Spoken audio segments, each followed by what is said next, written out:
ဒီဇလန်လေးကတော့ကိုဘွားကိုအားမရပဲသူများတွေကကိုထက်ပိုပျော်ရွှင်နေတယ်လို့ထင်နေတဲ့သူတွေအတွက်ဖြစ်ပါတယ်ဒီဇလန်ရဲ့ဆိုလိုရင်းကိုနားလည်ဖို့အတွက်ဗီဒီယိုလေးကိုအဆုံးထိကြည့်ပေးကြပါဦးနော်တခါတော့ကကြီးကန်းလေးတစ်ကောင်ဟာသူ့ဘဝကိုသိပ်ပြီးစိတ်ပြတ်နေခဲ့ပါတယ်တနည်းမှာတော့သူဟာတစ်ကိုင်းတစ်ကိုင်းပေါ်မှာထိုက်ပြီးငိုနေခဲ့တာပေါ့အဲ့ဒီတစ်ပင်အောက်မှာတော့ရဟန်းတစ်ပါးတရင်သုံးနေပါတယ်အဲ့ဒီအချိန်မှာကြီးကန်းလေးရဲ့မျက်ရည်တစ်စက်ထားရဟန်းရဲ့ပါးပေါ်ကိုကျသွားခဲ့ပါတယ်ရဟန်းကခေါင်းပေါ်ကြည့်လိုက်တဲ့အခါကြီးကန်းလေးငိုနေတာကိုတွေးလိုက်ရတာပေါ့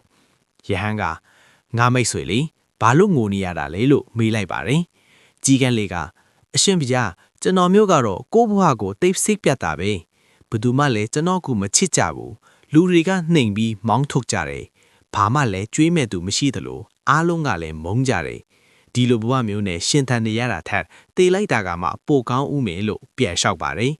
ကြီးကန်းလေးရဲ့စကားကိုကြားရတော့ရဟန်းရဲ့စိတ်ထဲမှာတနာကယူနာတွေဖြစ်လာခဲ့ပါတယ်ရဟန်းကငါမိတ်ဆွေငါတို့ဟာဘယ်လိုအခြေအနေမှာပဲရှိတာလေးနဲ့ပျော်အောင်နေတတ်ရတယ်လို့ဆုံးမပေမဲ့ကြီးကန်းလေးကတော့ရဟန်းရဲ့အဆုံးအမကိုနားမလည်ပဲဆက်ပြီးငိုနေခဲ့တာပေါ့အဲ့ဒီအခါမှာရဟန်းကကဲစိတ်မပြတ်ပါနဲ့တော့မင်းဘာဖြစ်ချင်တယ်လဲသာပြောငါရဲ့မန်တန်နဲ့မင်းဖြစ်ချင်တာကိုဖန်တီးပေးမယ်လို့မိန့်လိုက်ပါတယ်ကြီးကန်းလေးကဝမ်းသာသွားပြီးအရှင်ဖေဟာကျွန်တော်မျိုးကိုကူညီချင်တယ်ဆိုရင်ငံဖြူလေးကောင်ဖြစ်အောင်လုပ်ပေးပါလို့တောင်းဆိုလိုက်ပါတယ်ရဟန်းကကောင်းပြီငါလုပ်ပေးမယ်ဒါပေမဲ့အရင်ဆုံးငံဖြူလေးစီပွားပြီးသူ့ဘဝမှာပျော်ရက်လားဆိုတာမေးကြည့်အောင်မင်းသွားစုံစမ်းနေတော့ငါဒီမှာပဲစောင့်နေမယ်လို့မိန့်လိုက်ပါတယ်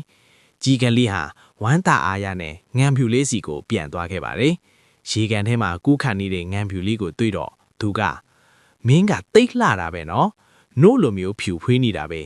အားလုံးကလည်းမင်းကိုချစ်ကြတော့မင်းဟာကဘာပေါ်မှာအပျော်ဆုံးငတ်ဖြစ်မှာပဲလို့ပြောလိုက်ပါတယ်အဲ့ဒီအခါငံဖြူလေးကစိတ်မကောင်းစွာနဲ့မဟုတ်ပါဘူးမိတ်ဆွေငါမပျော်ပါဘူး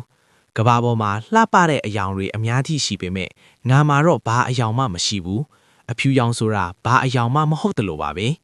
ငါအထင်တော့စက်တူရည်လေးမှာကဘာမှာအပျော်ဆုံးဖြစ်လိမ့်မယ်သူကအယောင်ဆုံးတယ်လीလို့ပြန်ပြောလိုက်ပါပဲဒါကိုကြားတော့ကြီးကန်းလေးဟာစက်တူရည်လေးစီကိုပြန်သွားပြန်ပါတယ်အိုးစက်တူရည်လေးမင်းကတိတ်လှပြီးအယောင်ဆုံးတာပဲမင်းဟာကဘာမှာအပျော်ဆုံးဖြစ်မှာပဲနော်လို့ပြောလိုက်တဲ့အခါစက်တူရည်လေးကလည်းစိတ်မကောင်းစွာနဲ့မဟုတ်ပါဘူးမိတ်ဆွေငါလည်းမပြောပါဘူးလူတွေကငါတို့ကိုလောင်အိမ်ထဲထည့်ထားကြတယ်တယောက်ယောက်ကငါ့ကိုဖမ်းပြီးလောင်အိမ်ထဲထည့်ထားမလားဆိုပြီးအမြဲကြောက်နေရတာငါအထင်တော့ဦးတောင်းလေးမှအပျော်ဆုံးထင်မှာပါသူကငါထတောင်ပို့ပြီးအယောင်အသွေးဆုံသေးတယ်လို့ပြောလိုက်ပါတယ်ဒါနဲ့ကြီးကန်းလေးဟာဦးတောင်းလေးကိုလိုက်ရှာရကဒရိတ်ဆိုင်ယုံတွေကလောင်အိမ်ထဲမှာတွေ့လိုက်ရပါတယ်လူရပေါင်းများစွာကသူ့ကိုလာကြည့်နေကြတာပေါ့လူတွေပြန်သွားတဲ့အခါမှာတော့ကြီးကန်းလေးကဦးတောင်းလေးစီသွားပြီးအိုးဦးတောင်းမင်းကတိတ်လှတာပဲနေ့တိုင်းလူထောင်ပေါင်းများစွာကမင်းကိုလာကြည့်ကြတယ်ကျွန်တော်မျိုးကြတော့လူတွေမြင်တာနဲ့မောင်းထုတ်ကြတာမင်းဟာဒီကဘာမှာအပျော်ဆုံးဖြစ်မှာပဲနော်လို့ပြောလိုက်ပါတယ်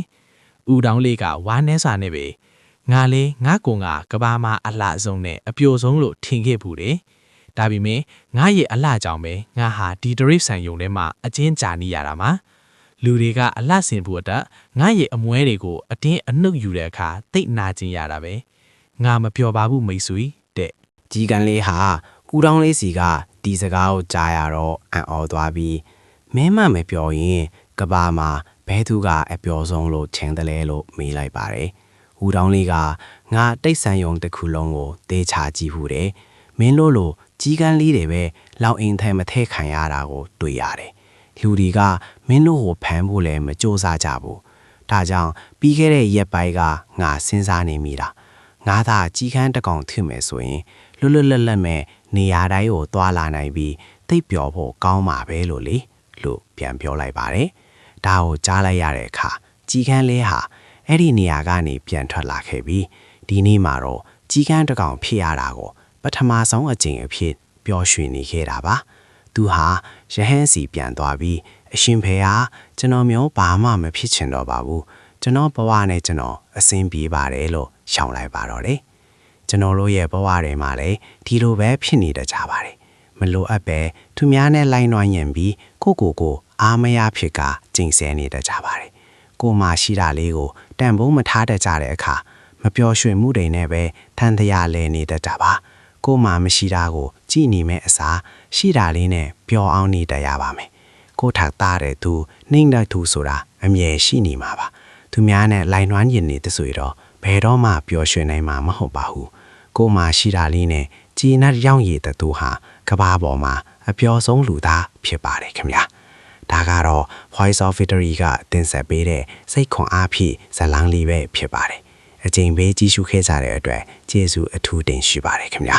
အမြဲတမ်းပြုံးပျော်ရွှင်နိုင်ကြပါစေနောက်တင်မဲ့စိတ်ဓာတ်ခွန်အားဖြည့်မဲ့ဗီဒီယိုတွေကြည့်ရှုဖို့အတွက် channel ကို like and subscribe လေးလုပ်သွားပေးကြပါအောင်နော်